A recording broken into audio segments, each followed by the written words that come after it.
Assalamualaikum warahmatullahi wabarakatuh.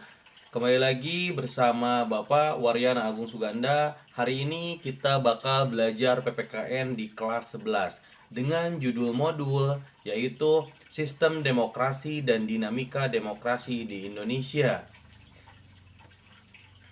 Dan materi ini ada 4 kali pertemuan, yaitu dengan kompetensi dasar pengetahuannya mengkreasikan sistem dan dinamika demokrasi Pancasila sesuai dengan Undang-Undang Dasar Negara Republik Indonesia tahun 1945. Dengan kompetensi dasar keterampilannya yaitu mendemonstrasikan hasil analisis tentang sistem dan dinamika demokrasi Pancasila sesuai dengan Undang-Undang Dasar Negara Republik Indonesia tahun 1945. Nah, hari ini kita bakal belajar dengan kegiatan pembelajaran yang pertama. Materi yang pertama ini adalah hakikat demokrasi, pengertian asas dan prinsip demokrasi ya. Dengan tujuan pembelajaran yaitu mampu menjelaskan hakikat demokrasi, dimulai dari pengertian cara etimologis maupun menurut pendapat para ahli. Kemudian asas dan prinsip-prinsip demokrasi yang berlaku universal. Yang kedua yaitu mampu mendemonstrasikan hasil analisis tentang nilai-nilai demokrasi di lingkungan kalian. Kita masuk ke materi yaitu dengan pengertian demokrasi.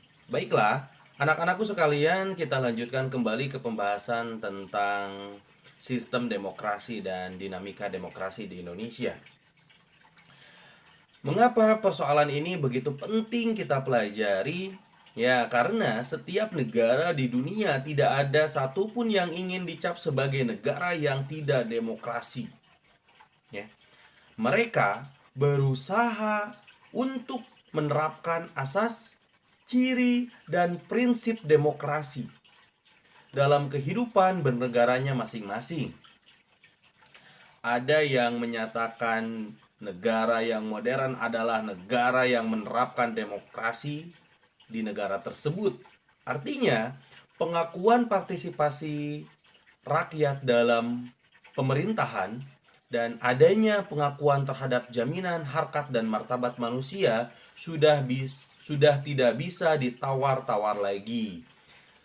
Dua asas ini menjadi pondasi pelaksanaan demokrasi di suatu negara. Masih ingat kalian terhadap pelaksanaan demokrasi di negara Indonesia yang tercinta ini? Seberapa banyak kalian melihat partisipasi masyarakat di dalam pengambilan keputusan yang dilakukan oleh pemerintah? Ya, adakah kebebasan warga negara dalam menyampaikan pendapat di muka umum? Bagaimana dengan kebebasan ini? Nah, untuk bisa memenuhi lebih mendalam tentang demokrasi ini, ada baiknya kita mulai dengan mengetahui definisi demokrasi itu sendiri, ya, agar pemahaman kita menjadi lebih utuh dan menyeluruh ya. Mari kita mulai dengan mengenali istilah demokrasi. Istilah demokrasi berasal dari bahasa Yunani yaitu demos, yang berarti rakyat.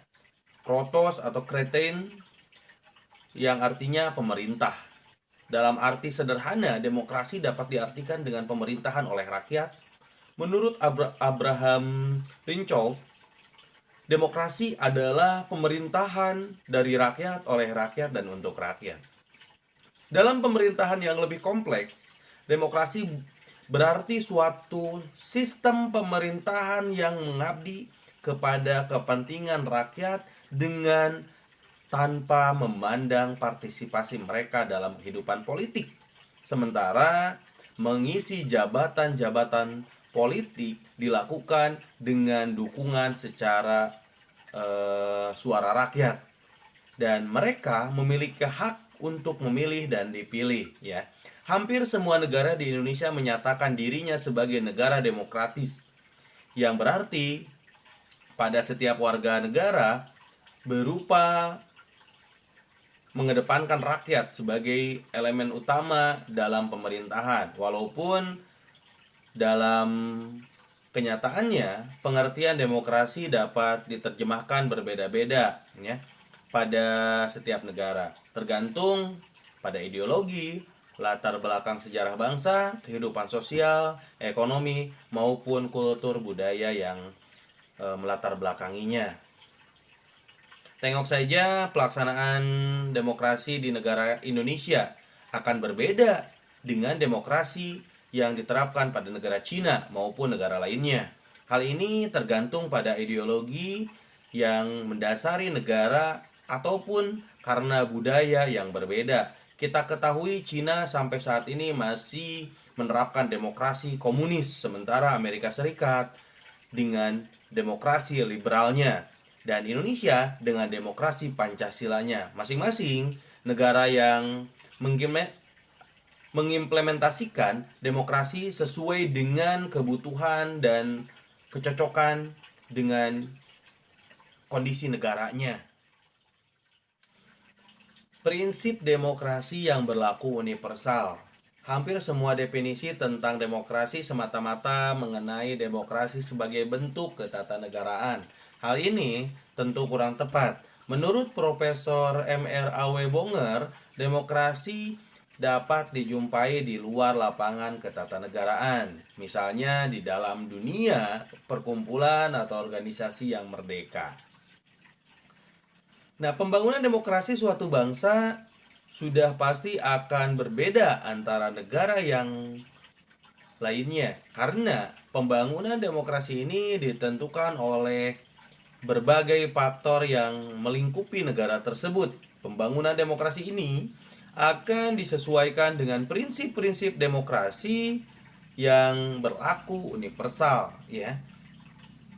Yaitu ada 5. Yang pertama, keterlibatan warga negara dalam pembuatan keputusan. Nah, di sini keterlibatan warga negara ini adalah negara di dalam pemerintahan, terutama ditunjuk untuk mengendalikan tindakan-tindakan para pemimpin politik. Dalam hal ini, pemilu menjadi salah satu bentuk partisipasi politik rakyat dalam pemerintahan karena ia menentukan siapa-siapa yang akan menjadi wakil rakyat sekaligus menentukan kebijakan apa saja yang akan dibuat oleh pemerintah. Yang kedua, tingkat persamaan atau kesetaraan tentu di antara warga negara. Nah, jadi tingkat persamaan yang dimaksud adalah persamaan politik, persamaan hukum, persamaan kesempatan, persamaan ekonomi, dan persamaan sosial dan hak gitu. Ya. Yang ketiga yaitu tingkat kebebasan atau kemerdekaan. Tentu kita akui dan dipakai oleh para warga negara. Kebebasan yang dimaksud adalah menyangkut hak-hak yang tercakup dalam hak-hak asasi manusia seperti hak politik, hak ekonomi, hak kesetaraan di depan hukum dan pemerintah, ekspresi kebudayaan dan hak pribadi.